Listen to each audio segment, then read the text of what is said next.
Hey everybody, I'm Nick Young, the CEO of Desert Tech. Today's video is going to be focused on optic selection for a semi-automatic rifle. The reason I'm doing the video is because I had a friend of mine who bought one of our MDRX rifles for home defense. So he's not really a gun owner, wanted to get something to protect him and his family and his home from all of the craziness that's going on today. And as we were putting together the package with him here at the shop today, then the question came up about, what kind of sighting system should he put on his gun. Now, I showed him, flip up sights and red dot sight, and then a magnified optic. And he kind of just defaulted to the magnified optic and thought, a scope with magnification is better, right?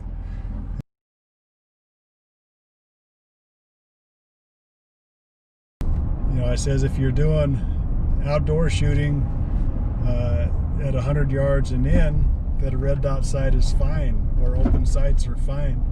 If you're shooting regularly beyond 100 yards, then a magnified optic is going to be give you a better performance.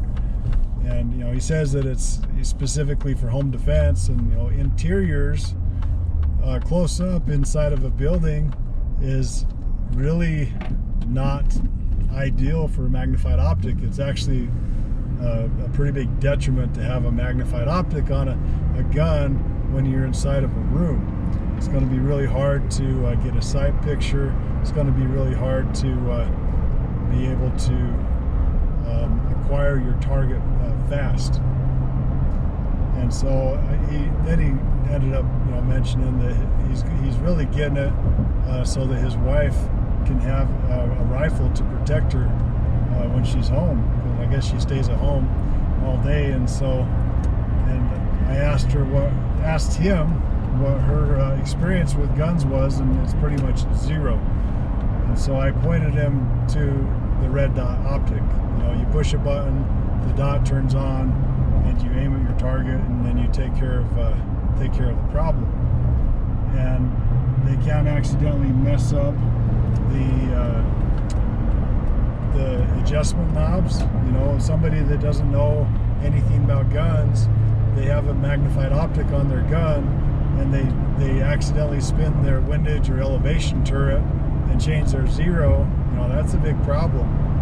So you get a red dot sight that has those set screw adjustment with locking screws, and you zero for them and then just leave it. It won't ever change, and they can't really screw that up.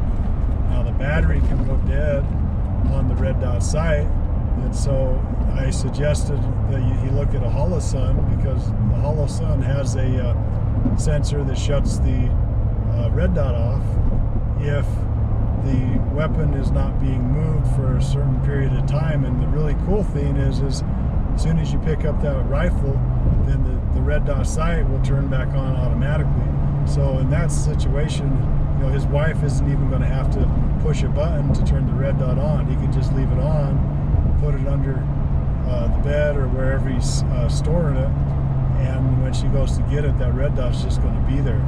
And I think it's like it's an insane amount of hours before it will die. I think you can let it sit there for a couple of years, or use it for, was it 50,000 hours? I don't know. I don't remember. You have to look at their website to see. I'll post some pictures of my setup. I got a Holosun on an MP5 SD that I replaced the rear aperture on the gun with. But it's awesome. Super cool.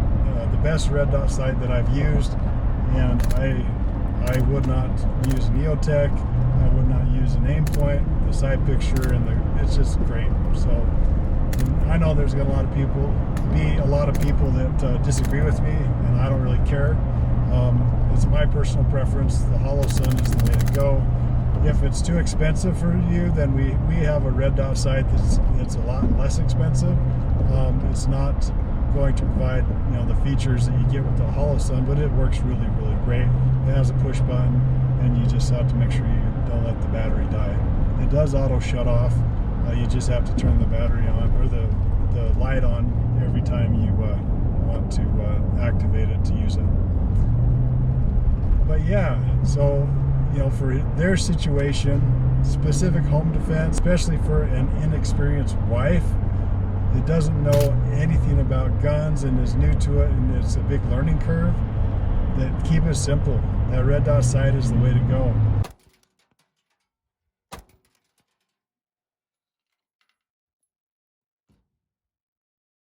If you are going to use it in the field, you're going to use it outside, or if it's like a patrol rifle that you have in a vehicle or something where you're going to have a very high probability of a longer distance engagement, then I would recommend a Magnified Optic.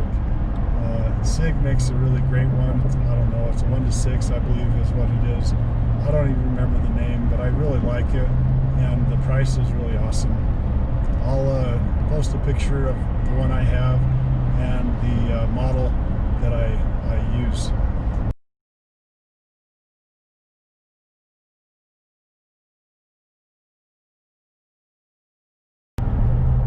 For those of you that are using a Magnified Optic, I highly suggest that you zero the gun at 200 yards or 200 meters. And the reason for that is when you zero at that distance, then you are going to be within 0.96 inches of your point of aim from like 25 yards all the way out to 310 yards, 315 yards. So you can hold point blank, and I've tested this many times. It is amazingly awesome. You don't even have to dial, you don't have to adjust anything. Point blank out to 300 plus yards, you can just hold dead on and you hit right where you're aiming. So super cool. I don't know if very many people know that, but that 200 yard zero, that's what you want. 200 yard zero. 200 yards goes from 25 yards all the way out to just over 300 yards, and it's less than an inch of air between your point of aim and your actual impact. So that's a tip for those that didn't know. Probably a lot of you did know, but those that didn't, then there you go. Thanks for watching, guys.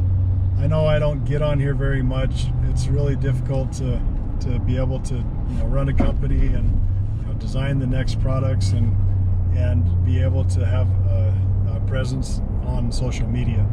So when I have time, which is mostly in the car, then I'm going to try to give you guys some what I can.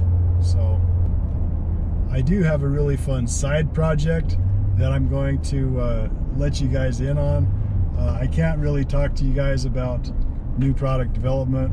That's not a wise business decision to make, and so, but I do, and I wish I could, because we do a lot of really fun stuff on the side that nobody really ever knows about, and a lot of testing that we don't really talk about. We know a lot about different platforms and what's good, what's bad, that nobody talks about, but it's just a part of the gig. But there's stuff that I do on the side that's pretty fun that I can expose you guys to.